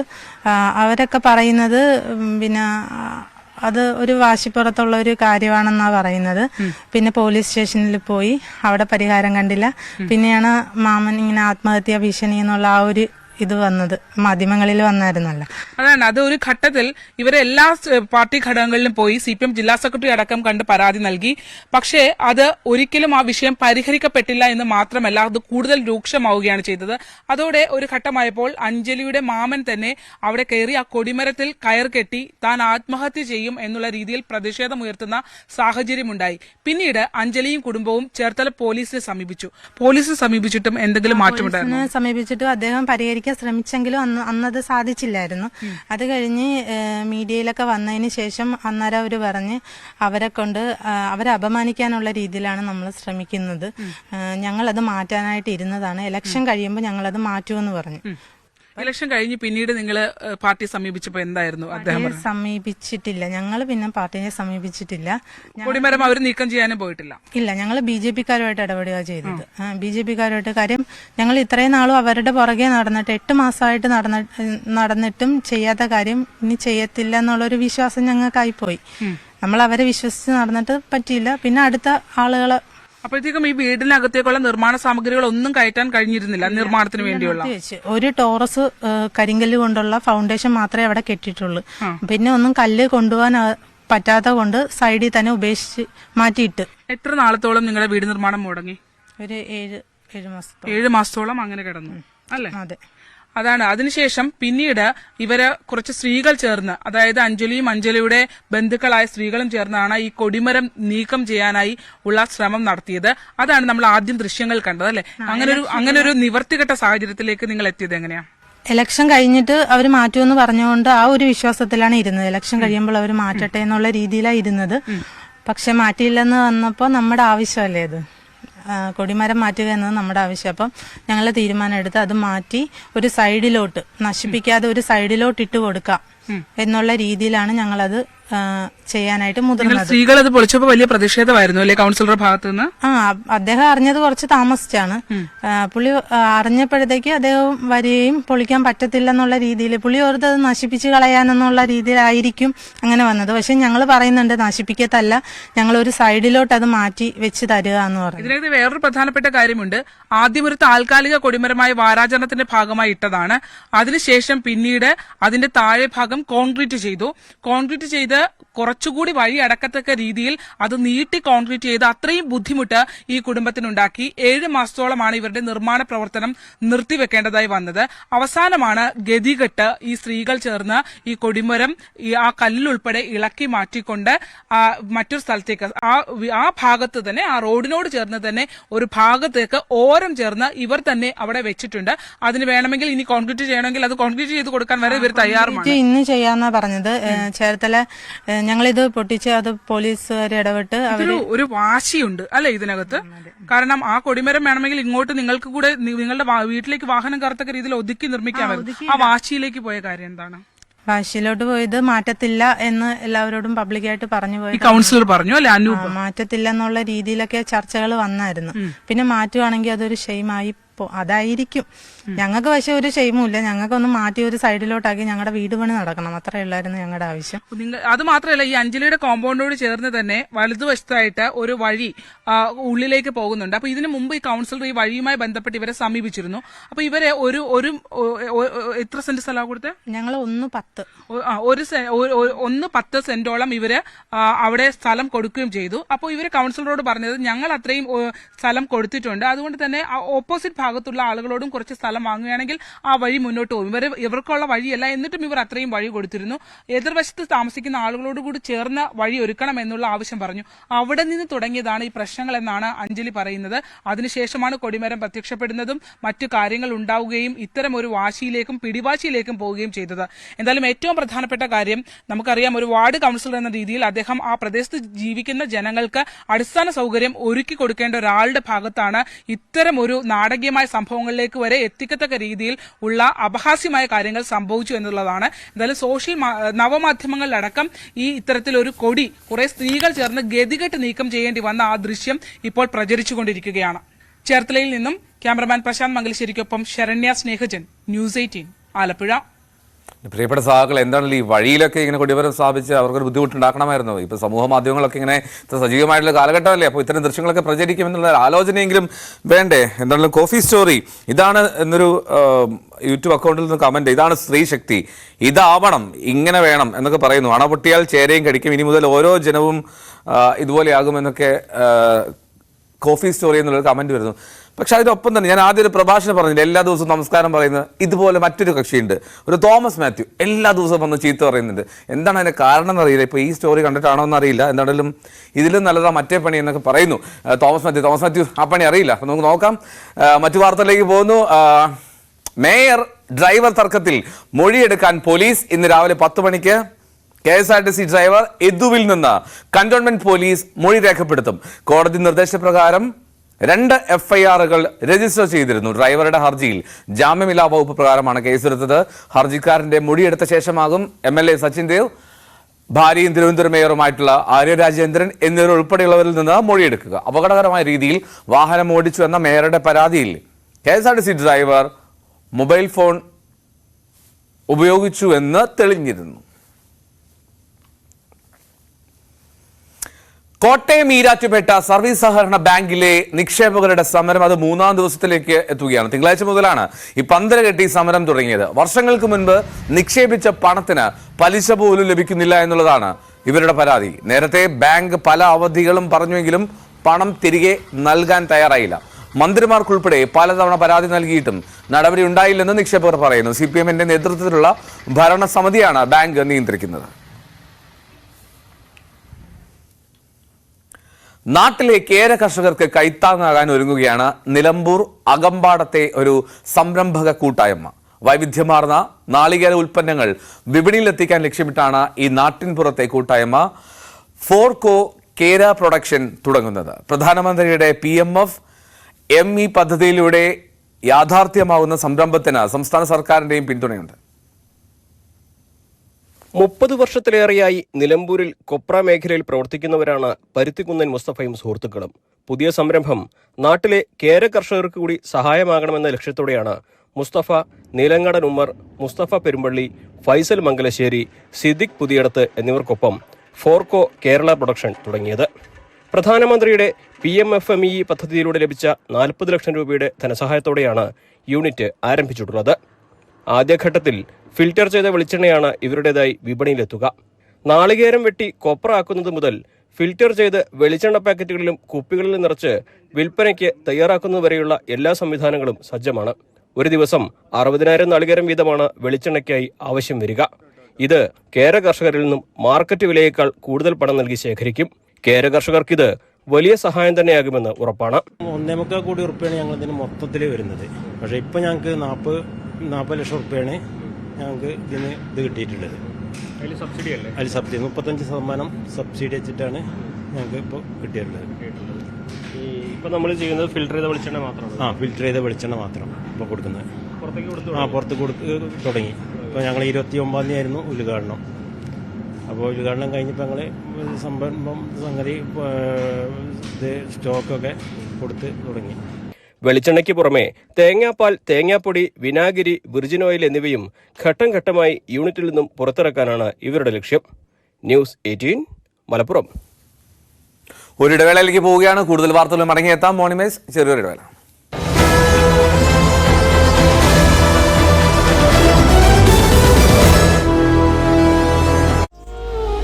പോകണം, എവിടെയൊക്കെ പ്രസംഗിക്കണം, ആരൊക്കെ പോകണം എന്നുള്ളത് ഞങ്ങൾ തീരുമാനിച്ചാൽ പോരെ? നിങ്ങൾ തീരുമാനിക്കണോ ഞങ്ങളുടെ കാര്യം? ഞങ്ങൾ തീരുമാനിച്ചാൽ മതിയെന്നാണ് EP ജയരാജന്റെ വാക്കുകൾ. അതേസമയത്ത് തന്നെയാണ് മുഖ്യമന്ത്രിയുടെയും കുടുംബത്തിന്റെയും വിദേശയാത്രയെ വിവാദമാക്കുന്ന പ്രതിപക്ഷത്തിന്റെ വാക്കുകളും. VV അരുൺ ചേരുകയാണ് കൂടുതൽ വിവരങ്ങളുമായി തിരുവനന്തപുരത്ത് നിന്ന്. അരുൺ, ഇത് ഔദ്യോഗിക സന്ദർശനമല്ല എന്ന കാര്യം വ്യക്തമാക്കിയിട്ടുള്ളതാണ്. അതുകൊണ്ടാണല്ലോ ഔദ്യോഗികമായ വാർത്താക്കുറിപ്പ് മുഖ്യമന്ത്രിയുടെ ഓഫീസിൽ നിന്ന് വരാത്തതും സ്വകാര്യ സന്ദർശനമാണ്. പക്ഷേ ഇപ്പോൾ പ്രതിപക്ഷം ഉന്നയിക്കുന്നത് ഇത് സർക്കാരിൻ്റെ ചെലവാണോ സ്പോൺസർഷിപ്പാണോ, ഈ തരം രഹസ്യമാക്കി വെച്ചിരിക്കുന്ന കാര്യങ്ങൾ പരസ്യപ്പെടുത്തണം എന്നുള്ളതാണല്ലോ. അതേപോലെ തന്നെ ഇത്രയും ദിവസങ്ങൾ വിട്ടുനിൽക്കുമ്പോൾ പകരം ചുമതല നൽകണം. ഈ കീഴ്വഴക്കങ്ങളൊക്കെ ലംഘിച്ചുകൊണ്ട്, ചട്ടലംഘനം ഉണ്ടായിരുന്നുവെങ്കിൽ കേന്ദ്ര സർക്കാർ അനുമതി നൽകില്ലായിരുന്നു, അപ്പോൾ ചട്ടലംഘനം ഉണ്ടായിട്ടില്ല. പക്ഷേ ഒരു കീഴ്വഴക്ക ലംഘനം ഇക്കാര്യത്തിൽ ഉണ്ടായിട്ടുണ്ടോ, രഹസ്യങ്ങൾ ഉണ്ടോ ഈ യാത്രയിൽ? അത്തരത്തിലുള്ള കാര്യങ്ങൾക്ക് മറുപടി കിട്ടിയിട്ടില്ലല്ലോ ഇതുവരെ. മഞ്ജുഷ്, രണ്ട് കാരണങ്ങൾ കൊണ്ടാണ് മുഖ്യമന്ത്രിയുടെ യാത്രയെ പ്രതിപക്ഷം ഇങ്ങനെ എതിർക്കുന്നത്. ഒന്ന്, ഇത് സ്വകാര്യ സന്ദർശനമാണെങ്കിൽ പോലും അത് കൃത്യമായി ഒരു അറിയിപ്പില്ലാതെ മുഖ്യമന്ത്രി ഇത്തരത്തിലൊരു യാത്ര നടത്തുമ്പോൾ സ്വാഭാവികമായും അത് മാധ്യമങ്ങളിലൂടെ ജനങ്ങളെ അറിയിക്കണമായിരുന്നു. അതുണ്ടായില്ല. അദ്ദേഹം പോയതിനു ശേഷമാണ് ജനങ്ങൾ അത് അറിയുന്നത്. മാധ്യമങ്ങളിൽ അത്തരമൊരു വാർത്താക്കുറിപ്പ് നൽകാൻ പോലും മുഖ്യമന്ത്രി ഓഫീസ് തയ്യാറായില്ല. അതിന് കാരണമായി അവർ പറയുന്നത് മുഖ്യമന്ത്രിയുടേത് തികച്ചും സ്വകാര്യ സന്ദർശനമാണ്, ഔദ്യോഗിക യാത്രയല്ല. അതുകൊണ്ടാണ് അത്തരത്തിൽ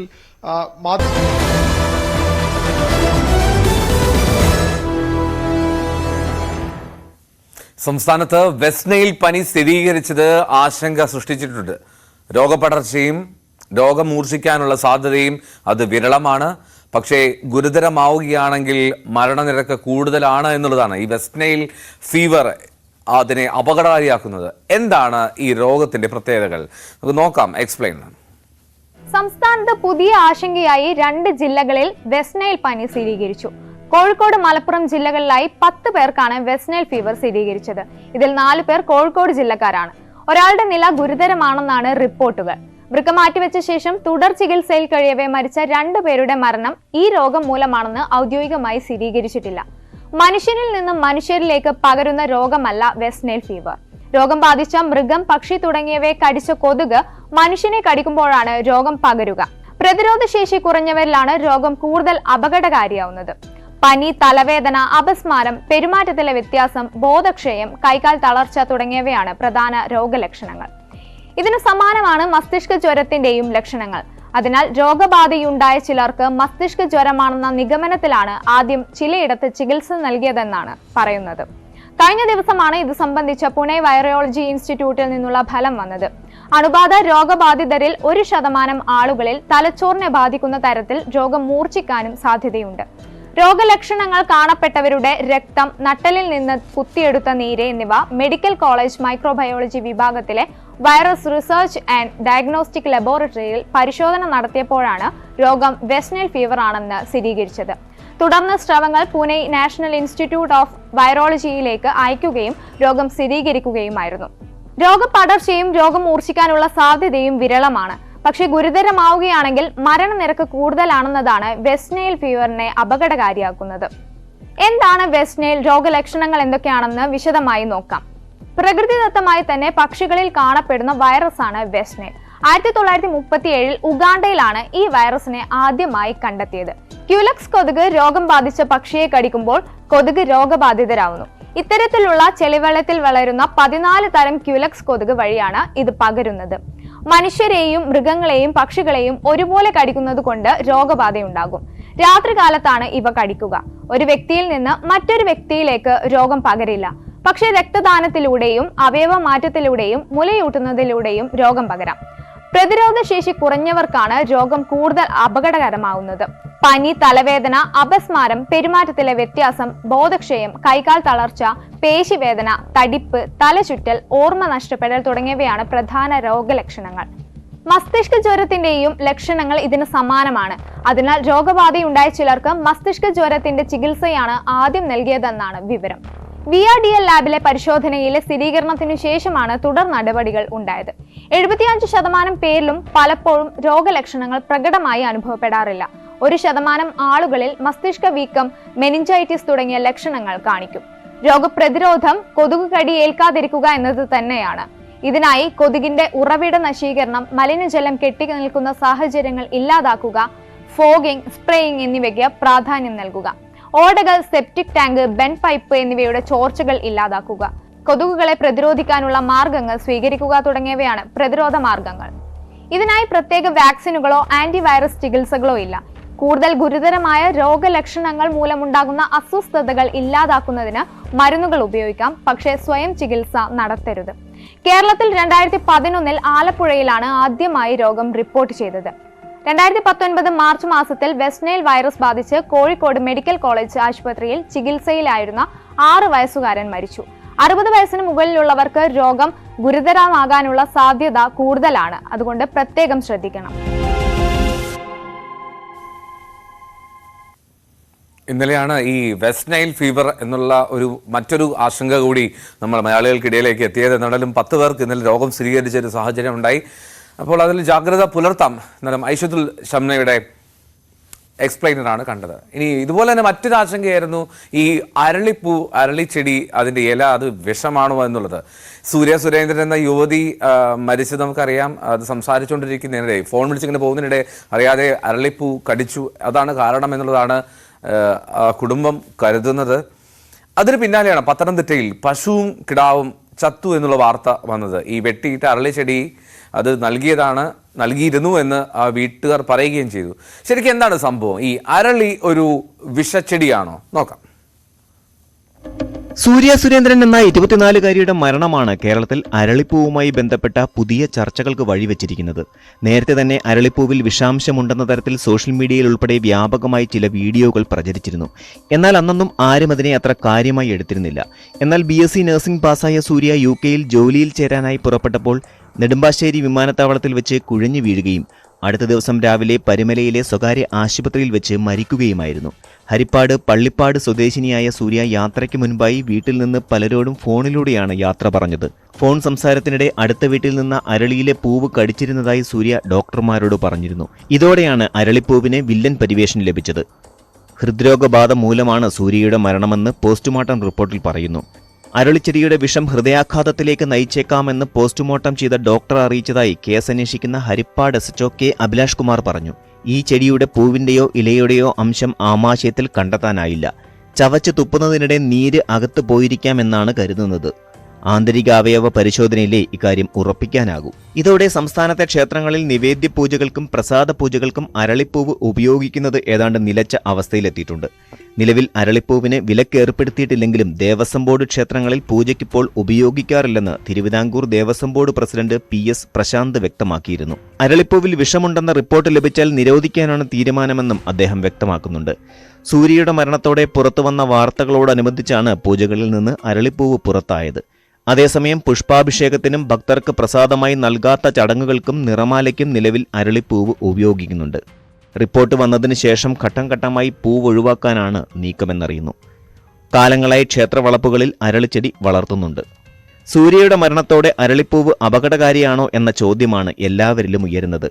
അരളിയുടെ ഇല, പൂവ്, കായ തുടങ്ങി എല്ലാ ഭാഗങ്ങളിലും വിഷാംശമുണ്ട്. ഇവയിലടങ്ങിയ ഡിജിറ്റാലിസ് ഹൈക്ലോസൈഡ് എന്ന രാസപദാർത്ഥമാണ് വിഷാംശത്തിന് കാരണം. ഇത് ശരീരത്തിലെ കരൾ, ശ്വാസകോശം, ഹൃദയം എന്നിവയെ നേരിട്ട് ബാധിക്കും. രക്തം കട്ടപിടിക്കുന്ന സംവിധാനം തകരാറിലാക്കും. കരളിൽ രക്തസ്രാവം, ശ്വാസതടസ്സം, ശ്വാസകോശത്തിൽ രക്തസ്രാവം, ഹൃദയസ്പന്ദനത്തിൽ വ്യതിയാനം, ഹൃദയസ്പന്ദനം, ഹൃദയപേശികളിൽ രക്തസ്രാവം എന്നിവയ്ക്ക് കാരണമാകാം. രക്തം കട്ടപിടിക്കാൻ സഹായിക്കുന്ന പ്ലേറ്റ്ലെറ്റുകളുടെ എണ്ണം കുറയുകയും ആന്തരാവയവങ്ങളിൽ രക്തസ്രാവം ഉണ്ടാവുകയും ചെയ്യും. മരണത്തിന് വരെ ഇത് കാരണമാകും. അതേസമയം പുറത്തുവരുന്ന റിപ്പോർട്ടുകൾ പ്രകാരം മനുഷ്യജീവന് മാത്രമല്ല അരളി ഭീഷണിയാകുന്നത്. പത്തനംതിട്ട തെങ്ങമത്ത് അരളിച്ചെടിയുടെ ഇല കഴിച്ച പശുവും കിടാവും ചത്തുന്ന വാർത്തയും ഇപ്പോൾ പുറത്തുവന്നു. തെങ്ങമം മഞ്ജു ഭവനിൽ പങ്കജവല്ലിയുടെ വീട്ടിലെ പശുവിനും കിടാവിനുമാണ് അയലത്തെ വീട്ടുകാർ വെട്ടിക്കളഞ്ഞ അരളിയില കഴിച്ച് ജീവൻ നഷ്ടമായത്. പശുവിനും കിടാവിനും അവശത തോന്നിയതോടെ ചക്ക കഴിച്ചതാകാം എന്ന സംശയത്തിൽ മൃഗാശുപത്രിയിലെത്തിയിരുന്നു. എന്നാൽ അടുത്തടുത്ത ദിവസങ്ങളിൽ കിടാവും പശുവും ചത്തു. പോസ്റ്റ്മോർട്ടത്തിലാണ് മരണകാരണം അരളിച്ചെടിയുടെ ഇലയാണെന്ന് മനസ്സിലായത്. പരിശോധനയ്ക്കെത്തിയ ലൈവ് സ്റ്റോക്ക് ഇൻസ്പെക്ടർ വീടിന് സമീപം അരളിയില കണ്ടിരുന്നു. അബദ്ധത്തിൽ തീറ്റയ്ക്കൊപ്പം അരളിയിലയും നൽകിയിരുന്നു. കോളാമ്പിപ്പൂക്കളോട് സാമ്യമുള്ള പൂക്കളും അരളിയുടേതുപോലെയുള്ള ഇലകളുള്ള മഞ്ഞ അരളി എന്ന ചെടിയുടെ ഇലയിലും പൂവിലും കായിലുമെല്ലാം വിഷാംശമുണ്ട്. നമ്മുടെ നാട്ടിൽ കാണുന്ന എല്ലാത്തരം അരളിയിലും വിഷാംശമുണ്ട് എന്ന് കരുതപ്പെടുന്നു. ഇലകളിലാണ് കൂടുതൽ വിഷം. പൂക്കൾ മണക്കുന്നതും പച്ചയില കത്തിക്കുമ്പോൾ പുക ശ്വസിക്കുന്നതും ആരോഗ്യ പ്രശ്നങ്ങൾക്ക് കാരണമാകാം. നീറിയം ഒളിയാൻഡർ ഇനത്തിൽപ്പെടുന്ന പൂച്ചെടിയാണ് അരളി. ഇതേ വിഭാഗത്തിൽപ്പെടുന്ന ചെടികളിലെല്ലാം വിഷാംശമുണ്ട്. ഓണത്തിന് പൂക്കളമൊരുക്കാനും മറ്റുമായി അരളിപ്പൂവ് വ്യാപകമായി ഉപയോഗിക്കുന്നുണ്ട്. വർഷങ്ങളായി ക്ഷേത്രങ്ങളിൽ പൂജയ്ക്ക് ഉപയോഗിച്ചു പോരുന്ന അരളിപ്പൂവ് പ്രധാനമായും തമിഴ്നാട്ടിൽ നിന്നാണ് വരുന്നത്. പൂവിന് കേരളത്തിൽ വിലക്ക് ഏർപ്പെടുത്തിയാൽ വാണിജ്യാടിസ്ഥാനത്തിൽ കൃഷി ചെയ്യുന്ന തമിഴ്നാട്ടിലെ കർഷകർക്ക് വൻ തിരിച്ചടിയുണ്ടാകും. കിലോയ്ക്ക് 300 മുതൽ 400 രൂപ വരെയാണ് പൂവിന്റെ വില. തോവാളയിൽ നിന്നും തെങ്കാശിയിൽ നിന്നും കേരളത്തിലെത്തിക്കുന്ന പൂക്കളിൽ പ്രധാനമായും ഉണ്ടാകുന്ന അരളിപ്പൂവിന്റെ ഉപയോഗം പെട്ടെന്ന് നിരോധിക്കാനാവില്ലെന്ന് വ്യാപാരികളും പറയുന്നു.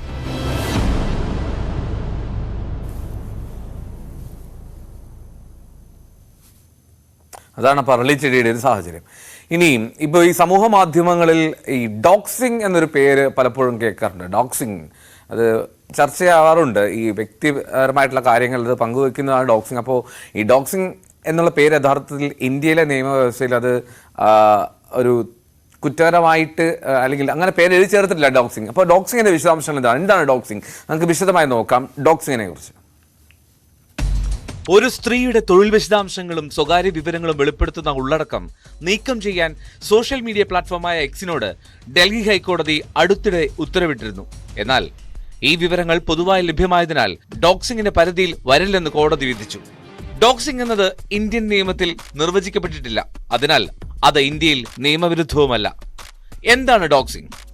ഒരാളുടെ അനുമതി കൂടാതെ അയാളുടെ സ്വകാര്യ വിവരങ്ങൾ ഓൺലൈനിൽ വെളിപ്പെടുത്തുന്നതാണ് ഡോക്സിംഗ് എന്ന് international encyclopedia of gender media കമ്മ്യൂണിക്കേഷനിൽ നിർവചിച്ചിരിക്കുന്നു. ഫോൺ നമ്പറുകൾ, വീട്ടിലെ അഡ്രസ്, തിരിച്ചറിയൽ നമ്പറുകൾ, വ്യക്തിയെ തിരിച്ചറിയാൻ കഴിയുന്നതും കൂടുതൽ ഉപദ്രവകരമായി മാറുന്നതും അപമാനിക്കാൻ ലക്ഷ്യമിട്ടും ചിത്രങ്ങൾ പങ്കുവെക്കുന്നത് തുടങ്ങി സ്വകാര്യ വിവരങ്ങൾ പങ്കിടുന്നത് ഡോക്സിംഗിൽ ഉൾപ്പെടുന്നു. ഡോപ്പിംഗ് ഡോക്യുമെന്റുകൾ എന്ന പദത്തിൽ നിന്നാണ് ഡോക്സിംഗ് എന്ന വാക്ക് ഉരുത്തിരിഞ്ഞു വന്നത്. ഒരാളുടെ സ്വകാര്യ വിവരങ്ങൾ കണ്ടെത്തുന്നതിനും അത് ഓൺലൈനിൽ പോസ്റ്റ് ചെയ്യുന്നതിനും ഹാക്കർമാർ ഉപയോഗിക്കുന്ന രീതിയാണ് ഡോക്സിംഗ് എന്നതുകൊണ്ട് അർത്ഥമാക്കുന്നത്. ഹാക്കർമാരുടെ കൂട്ടായ്മയായ അനോണിമസ് ആണ് ഈ വാക്കിനെ കൂടുതൽ പ്രചാരത്തിലാക്കിയത്. IP അഡ്രസ്, സോഷ്യൽ മീഡിയ പ്രൊഫൈലുകൾ എന്നിവ വഴിയും ബ്രോക്കർമാരുടെ പക്കൽ നിന്ന് വിവരങ്ങൾ വാങ്ങിയും വ്യക്തികളുടെ വ്യക്തിഗത വിവരങ്ങൾ മോഷ്ടിക്കുന്നതിന് രൂപകൽപ്പന ചെയ്ത ഇമെയിൽ തട്ടിപ്പായ ഫിഷിംഗ് ക്യാമ്പയിൻ തുടങ്ങിയ മാർഗങ്ങളിലൂടെയുമാണ് ഡോക്സർമാർ സ്വകാര്യ വിവരങ്ങൾ ശേഖരിക്കുന്നത്. ഇങ്ങനെ വ്യക്തിവിവരങ്ങൾ ചോർത്തപ്പെട്ടു എന്നറിഞ്ഞാൽ പോലീസിനെയോ സൈബർ ക്രൈം ഉദ്യോഗസ്ഥരെയോ ഫേസ്ബുക്ക് അല്ലെങ്കിൽ എക്സ് പോലുള്ള സോഷ്യൽ മീഡിയ പ്ലാറ്റ്ഫോമുകളെ അറിയിക്കുന്നതിന് തെളിവുകൾ രേഖപ്പെടുത്തേണ്ടതുണ്ട്. ഫേസ്ബുക്കിന്റെ മാതൃ കമ്പനിയായ മെറ്റ അതിന്റെ സ്വകാര്യതാ ലംഘന നയത്തിൽ ഡോക്സിംഗ് എന്ന പദം വ്യക്തമായി ഉപയോഗിക്കുന്നില്ല. എന്നാൽ ഉപയോക്താക്കളെക്കുറിച്ച് വ്യക്തിപരമായി തിരിച്ചറിയാൻ കഴിയുന്ന വിവരങ്ങൾ പങ്കിടുന്നത് അതിന്റെ കമ്മ്യൂണിറ്റി മാനദണ്ഡങ്ങളുടെ ലംഘനമായി കണക്കാക്കുന്നതായി CNN റിപ്പോർട്ട് ചെയ്യുന്നു. അതേസമയം എക്സിൽ ഡോക്സിംഗ് റിപ്പോർട്ട് ചെയ്യാൻ ഉപയോക്താക്കളെ അനുവദിക്കുന്നുണ്ട്. വ്യക്തിവിവരങ്ങൾ ചോർത്തിയാൽ ആദ്യപടി നിങ്ങളുടെ അക്കൗണ്ട് ലോക്ക് ചെയ്യപ്പെടുമെന്നതാണ്. ശേഷം വിവരങ്ങൾ നീക്കം ചെയ്യാൻ നിങ്ങളോട് അവർ ആവശ്യപ്പെടും. രണ്ടാമതും നിയമം ലംഘിക്കുകയാണെങ്കിൽ സ്ഥിരമായി അക്കൗണ്ട് സസ്പെൻഡ് ചെയ്യും. ആരുടെയെങ്കിലും തത്സമയ ലൊക്കേഷൻ പ്രചരിപ്പിക്കുന്നതിനായി നീക്കിവെച്ചിരിക്കുന്ന അക്കൗണ്ടുകൾ സ്വയം സസ്പെൻഡ് ചെയ്യപ്പെടും. ഡോക്സിംഗ് തടയുന്നതിനോ ശിക്ഷിക്കുന്നതിനോ ഇന്ത്യയിൽ നേരിട്ടുള്ള നിയമങ്ങൾ ഇല്ലെങ്കിലും വോയറിസം, ലൈംഗികത പ്രകടമാക്കുന്ന ഉള്ളടക്കം, അശ്ലീല ഉള്ളടക്കം, അപകീർത്തിപ്പെടുത്തൽ, ഓൺലൈൻ സ്റ്റോക്കിംഗ് എന്നിവയ്ക്കെതിരെയുള്ള നിയമങ്ങൾ നിലവിലുണ്ട്. നിങ്ങൾ ഡോക്സിങ്ങിന് ഇരയാക്കപ്പെട്ടാൽ തൊട്ടടുത്തുള്ള സൈബർ ക്രൈം പോലീസ് സ്റ്റേഷനിൽ ഒരു പരാതി രജിസ്റ്റർ ചെയ്യാവുന്നതാണ്. അല്ലെങ്കിൽ cybercrime.gov.in എന്ന വെബ്സൈറ്റിൽ പരാതി ഓൺലൈനായി നൽകാവുന്നതാണ്. അതുമല്ലെങ്കിൽ സോഷ്യൽ മീഡിയ അക്കൗണ്ടിന്റെ ഹെൽപ്പ് സെന്ററിൽ ഇക്കാര്യം റിപ്പോർട്ട് ചെയ്യാം. ഇപ്പോൾ മോർണിംഗ് വൈബ്സ് ഇവിടെ പൂർത്തിയാവുകയാണ്. വീണ്ടും നാളെ കാണാം. മറ്റ് വിശേഷങ്ങളും കാഴ്ചകളും വർത്തമാനങ്ങളൊക്കെയായി കൂടുതൽ വാർത്തകൾക്ക് വിശദാംശങ്ങൾക്കൊക്കെയായി ന്യൂസ് 18 തുടരുക. തൽക്കാലം അതിൻ്റെ പേര്. നമസ്കാരം.